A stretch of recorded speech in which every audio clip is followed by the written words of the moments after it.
Investigative journalist Tarun Tejpal grew up in many parts of India. He is the son of a military father, a graduate of Punjab University who started his journalistic career with India Today magazine. Exposing corruption, terrorist truth, and fighting for justice are only a few things that drive him. He is a publisher, a novelist, an intrepid reporter, a celebrity journalist in India. It is my pleasure to welcome Tarun Tejpal to Studio 4 to tell us more, and welcome to Canada. Good to be here, Fanny. Have you been here before? I haven't actually, no. But we've got a lot of India in Canada, but we've got much more India back home in India. Very much so. But you have been honored many times as being a leader in South Asia, one of the top journalists in South Asia, a celebrity journalist. What does that mean to you, celebrity journalist? Well, nothing much. I mean, these are random lists. I mean, they're drawn up by journalists like me working in magazines and newspaper and television organizations to fill up the space. I don't set any store by them. I mean, I laugh when I'm told that I'm one of the 50 most powerful men in India. I'm not even the most powerful man in my own house. I mean, forget being the most powerful man in India. But these are just lists.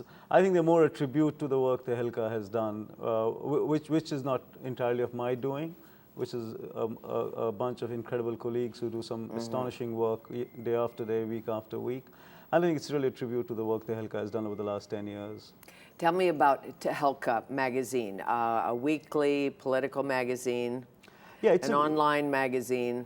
It's a weekly. It started as an online journalistic portal, probably India's first online journalistic portal, a serious journalistic portal, in 2000 at the height of the dot-com boom. But we broke a series of very, very big stories. And at the time, the reason I was leaving traditional media to come into new media was I felt you could push the boundaries.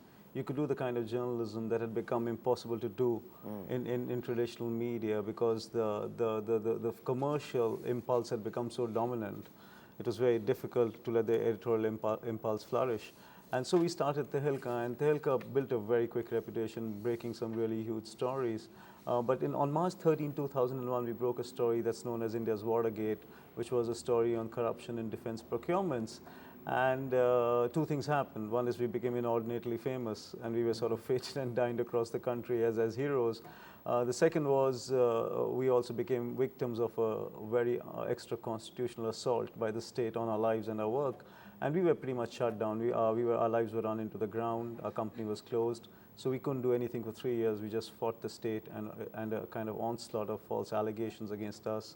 The work stopped. We came back 3 years later as a weekly, as an offline weekly.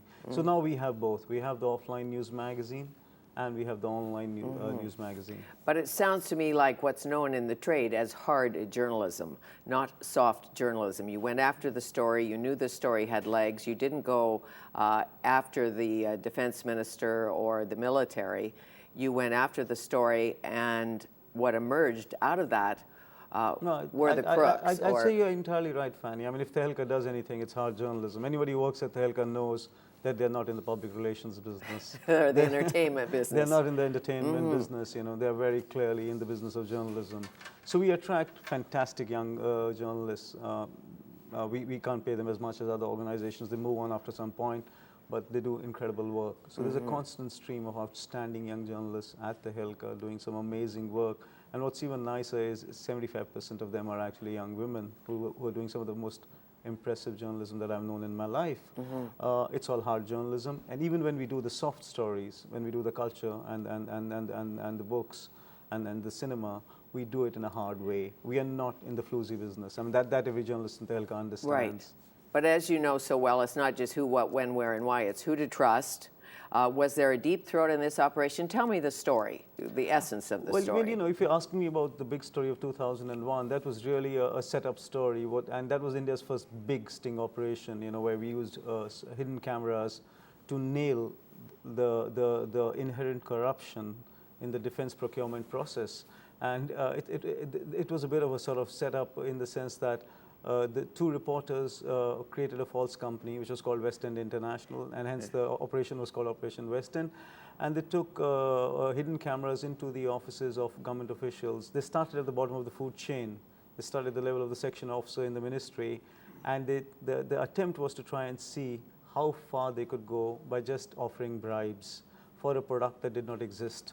So they went there trying to sell a product that did not exist. So they just downloaded the stuff from the net, created a brochure of a product called the thermal handheld camera, and they tried to go and sell it to the Indian Army. And it's astonishing that over the course of 6 months, they ended up in the office of the president of the ruling party. They ended up in the office of the House of the Defense Minister of India. They ended up in the residences of several generals of the Indian Army. By the time we broke the story, I mean, it was explosive.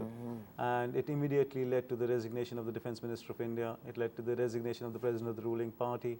It led to eventually the cashiering of several generals of the Indian Army. But it also led to the demise of Tehelka momentarily. Yes, and then but I'm thinking, and I certainly don't know this, that many of the people, many of the all hues of Indians supported you, or not. Well, they did actually. I mean, they may not have had any money to support your magazine, but no, they were did. they I on think your there side? Was there was a great upsurge of goodwill and admiration, and it was almost humbling because you'd get onto a plane and people would stand up and start clapping, or you'd enter a restaurant and people would stand up and start cheering you. So it was humbling to that extent. And since I was a recipient of a lot of this, I can tell you it was a very moving experience. But I think far more important was what happened to us after we broke the story and after the adulation had died down, which was the onslaught of the government. Because if we learned anything, it was in those years that we fought the state, because that's what gave us a very deep and clear understanding of the true nature of democracies and the true nature of a democracy like India. And I can tell you that the illuminations and the lessons of those 3 or 4 years, which were very dark and difficult years, but also exhilarating, those are the illuminations in some sense that have shaped all the great work that Tehelka has done in the last 7 years, because it's given us a depth of understanding of Indian democracy that I think very few journalists or journalistic establishments in India possess. And how is it different today, modern democracy, India, since the British left, for instance, like the culture of doing business in India, of getting respect from the government in India? You know, it's a very complex story. The thing is, as I was saying last night at the conversation, everything you say about India, the opposite is also true. Great. You know, so it's got the richest people in the world. It's also got the poorest people in the world. It's got some of the most brilliant people in the world. It's also got the biggest number of illiterate people in the world. You know, it's got great compassion, but it's also a country of great cruelties. So I mean, anything you say about India, the opposite is true. So it's very difficult to wrestle down the idea of India into anything very small. What is true is that it is a great booming democracy. What is true is that its foundational principles are extraordinary. The founding fathers of India are without compare in the history of mankind. They're some of the most luminous men and women. And the foundation, the plinth they laid, what we call the idea of India, is an extraordinary idea. It's an idea that's built on inclusiveness. It's an idea that's built on tolerance. It's an idea that's built on compassion.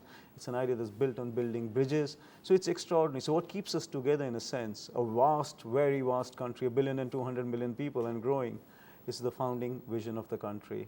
On the other hand, are all these kind of fissiparous forces that are kind of pulling at different sides. There are fault lines of religion, fault lines of caste, fault lines of language, fault lines of class. So it's a very complex story. And the single greatest challenge that we face today, if you ask me, is the problem of inequality. You have a country where 85% of India's resources are cornered by 15% of its top elite. And 85% of the country's population actually gets by on 15% of its resources. You cannot have that scale of inequality because it breeds injustice, it breeds corruption, it breeds great resentments, and I think that's what we're up against. Well, in a sense, as a journalist, you feel you are fighting for the middle class.